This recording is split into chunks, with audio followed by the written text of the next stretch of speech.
And then, as many of you know, I like to be able to decide where my drawing is by cutting out my signature.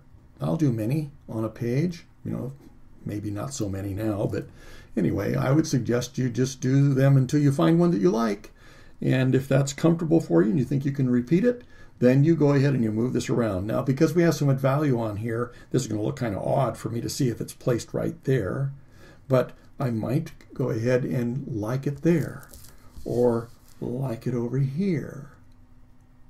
And whatever creates a nice balance. And I might even like something different like that. I don't think that looks as good. And I like to try things that I may not think, oh, that takes away, this almost starts making it look like it's turning the mouth. So I probably wouldn't do that. I kind of like this though, down here. Could be down lower, however you want to frame it. You don't want to frame your signature out. So, it depends.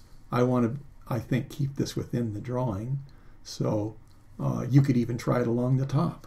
But then I would go ahead and take my 2B pencil,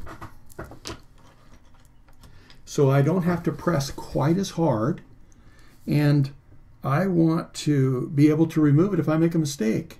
Every once in a while that's going to happen, especially if you end up by, you're a little fatigued or distracted or whatever.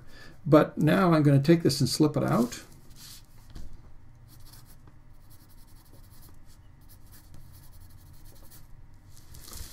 And there's my signature. Now, when I am going to spray it, and if I'm going to spray anything, I want to spray something that's got so much graphite on it that this is going to smear very easily. So this is just one of them. Blair, a number of other ones, maybe in some of your other countries, you may have a different brand, but what I want is workable fixative. Now, some of them are spelled T-I-V-E, but I want it to be workable.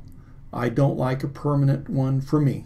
I just don't. I've run into so many problems when I've also used a spray that somebody claims it just does everything. This spray will do everything you want, including, catch flies or something, whatever it is. And it's for all kinds of different medias. Well, I'm going to do this. And I also always want to spray it off to the side. Oh, because I don't want to splatter it on my drawing, like I just almost did. Oh, shoot. So here, I've got a bad can, one I need to throw away, because this was probably affected by the cold. And sometimes when they get too cold during the winter, they don't spray. That's another reason to spray it off to the side somewhere, because this will start spitting, and it just isn't going to work very well. And you can see what I've done here. So then, well, there goes that. I think I'll have to be replacing that mat board. Then take some tissue, whether that's facial tissue or TP, stick your finger in here, and you'll just do a light, back and forth with your spray, maybe about 15 inches away or so, but just do a light coverage, and then go up and down once. This is very light though, and come in and see if it's collecting any graphite. Well, you can see that this has some graphite on it. And so you wait for it to dry, and then you come in here and you do another dose. And then, when it's dried, you test it again. If I continue to lift off anything like this, then I need a little bit more spray.